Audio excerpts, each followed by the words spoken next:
この番組はご覧のスポンサーの提供でお送りします。Oh.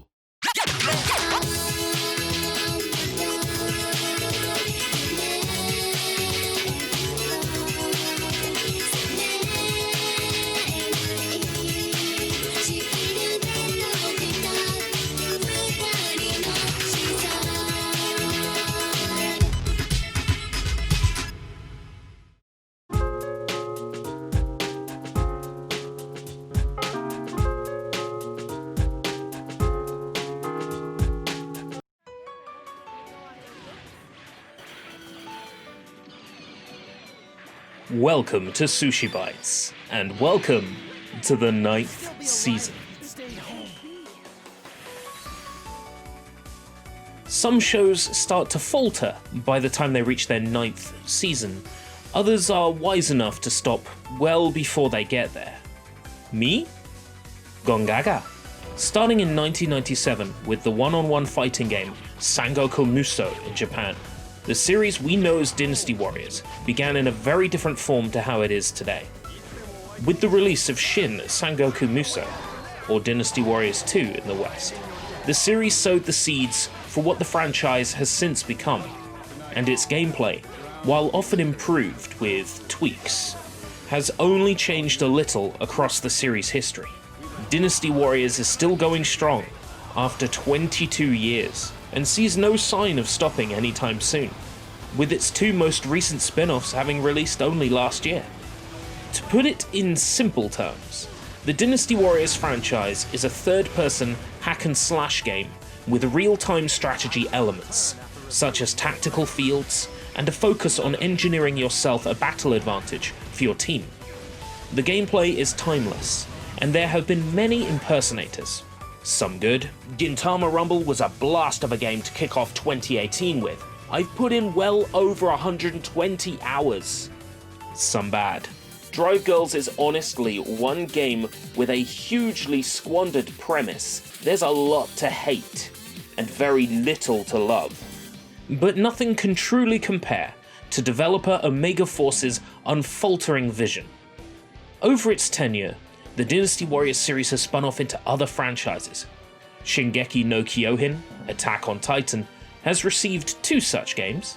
Eiichiro Oda's hugely successful One Piece manga has inspired the release of 4 Warriors titles based on the series. The Fist of the North Star Hokuto no Ken manga resulted in 2 flawed but ultimately fantastic games. And long-running video game franchises Dragon Quest, Legend of Zelda, and Fire Emblem have also received the Dynasty Warriors treatment. Another franchise to have a Warriors tie-in, well, 4 in fact, is Mobile Suit Gundam. Originating in 1979 with the television anime Mobile Suit Gundam, this franchise has spawned it all. Movies, manga, toy robots, including the kind you build and paint yourself, and of course, mountains of video games. It would take far too long to play them all, but perhaps I might be tempted to look at other games based on Mobile Suit Gundam at some point.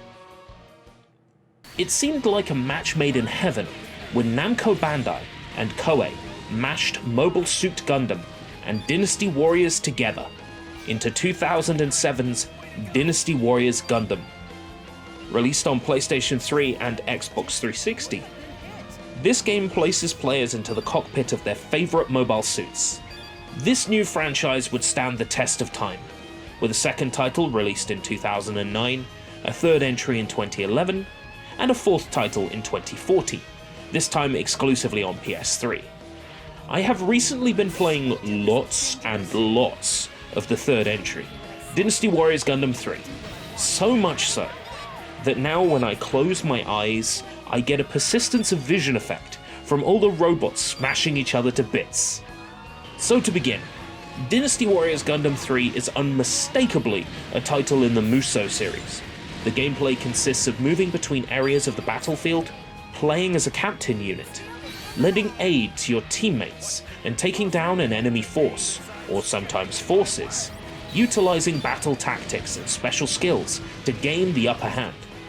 A map in the top right corner shows the position of you, your allies, and your enemies, with each zone clearly identified, with either a colour indicating which force has control, or without a highlight if the area is currently up for grabs. In the top left is the thruster gauge, health bar and skill meter. The skill meter starts with 1 chevron, but can eventually be leveled up to 3, increasing the strength and duration of the special skills. Underneath is the score, which is the number of units that you have felled, and in the top center is the name of the current field and its health. If the bar is blue, then it is currently controlled by the player, whereas if it is red or sometimes yellow, then it is owned by an opposing force. Controlling a field will not give a tactical advantage per se, unless the field has a combat function. For example, a catapult field will allow the team that owns the field to jump to a nearby field. A new type lab gives the team that owns it increased battle abilities. Taking control of fields with such functions will sway the advantage into your team's favour and can turn even a failing battle into a winning one. Dynasty Warriors Gundam 3 contains its own what-if scenario, where characters from the Mobile Suit Gundam series are brought together for an unknown reason by a mysterious entity. Dropped into a weird world made of twisted time and space, the characters must band together to find the truth of the world. Even after playing this game for 60 hours and completing the entire campaign, I'm still in the dark as to just what that truth is. The entire game's dialogue reads like it was written by an overzealous teenage writer. Entire missions are copy-pasted with minor changes, a spit in the face of the player who reads over 300 unique missions and quests on the back of the box. So unique and yet so uniquely similar. Over the course of these story missions, you'll unlock the ability to form a friendship with each of the game's characters. This is a ploy to arbitrarily pad out the game's playtime. Each character has 5 friendship levels, which are usually increased by fighting alongside them in battle, an excuse to have the player grind missions over and over again until these friendship levels are reached. With each new level, you might get something new, you might not. While the game thankfully informs the player just what each friendship level nets them, the game refuses to tell you the progress towards the next friendship level, meaning that until you look up online precisely how friendships are increased, something the game's pitiful 5-page black and white manual doesn't tell you, you'll have absolutely no idea how leveling is meant to work. Yeah, I think a lot of assumptions are made by Dynasty Warriors Gundam 3. It assumes that you have played another Dynasty Warriors Gundam game extensively, thus knowing the ins and outs of the game already. It assumes that you have a great knowledge of the series' storylines, something only a handful of very dedicated franchise fans will have. And it assumes you have oodles of time on your hands. Time is the most valuable commodity we have, and we're not going to fritz it away on games that don't deserve it. And does Dynasty Warriors Gundam 3 deserve the 60 hours of my life it's already taken? Let's dive in a little deeper. IGN once said that this game contains far too much repetitive bullshit, and I happen to agree. Every mission feels the Gundam same, whether it's a story mission, relationship mission, friendship mission, special mission, memorial mission. Sometimes this can just feel like padding for the sake of padding. One of Dynasty Warriors Gundam 3's biggest faults is that there's a huge chunk of time when you're not getting any kind of reward. In between relationship levels and main story sections, the game feels like you're just going through the motions. You're not rewarded for countless story missions that play and feel the same. This does provide the player with salvage that can be spent on upgrades or developing new mobile suits, but there's never enough money at any one time for the thing I want. Not to mention, the grind starts over anew when a new character or suit is unlocked. Oh no, not again! Sinks in when you realise that's another character that needs to be leveled up, needs their relationship level increased to max, or that's a new Gundam suit that needs to be grinded for stronger plans, or needs to be upgraded to its highest stats, and it just repeats, ad nauseum. This really is a poster child for the law of diminishing returns. The more time you put in, the more stuff you gotta do. Hell, you'd only ever earn 5 of the game's 37 achievements by the time the game's third credits roll occurs. You heard me. 3 Gundam endings. Most of the achievements are for the history missions, but you can't really deal with these until the story mode has been completed, probably around 30 hours into the game at the earliest, depending on how good a player you are.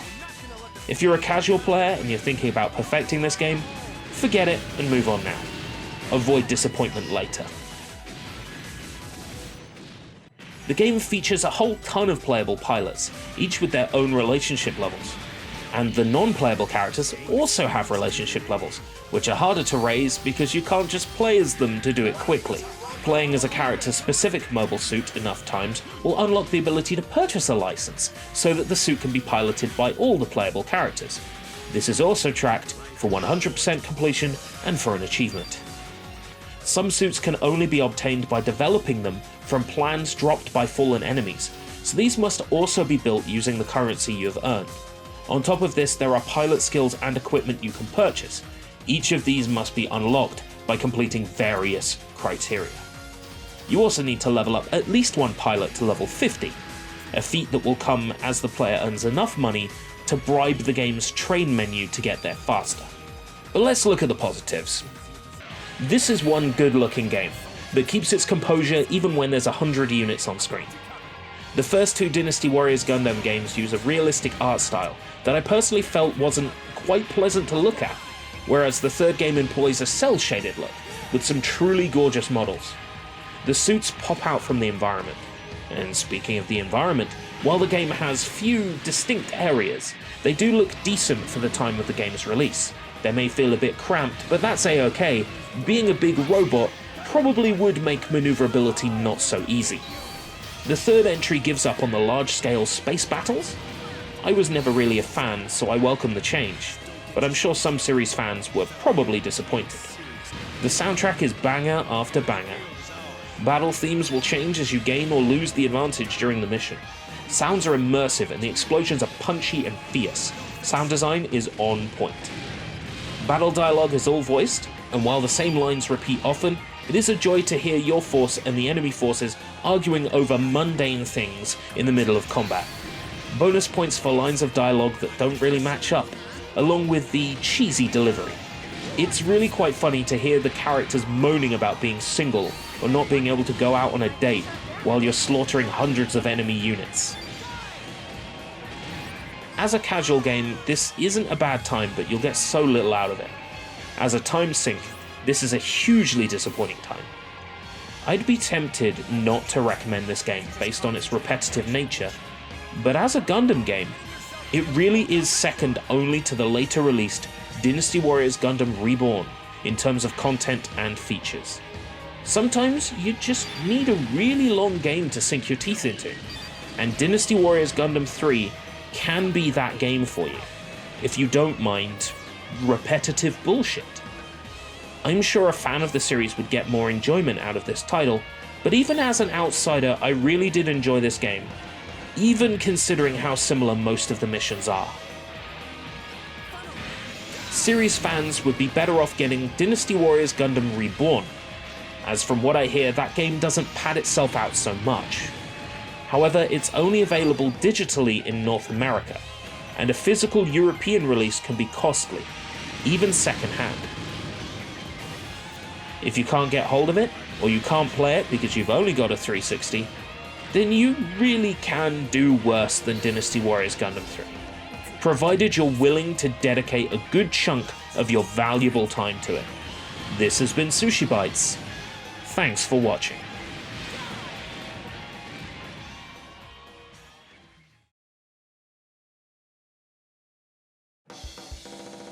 And extra thanks for getting to the end of the video. Subscribe, and if you want to be the first to see new videos, consider hitting the notification bell or becoming a channel member. Right now, I'm suffering, guys.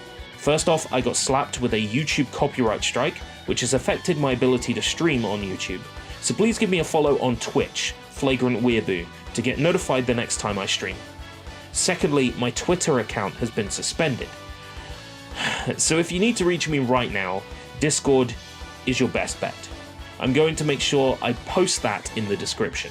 Or you can just email me, escaperoute.british@gmail.com, if you need to contact me.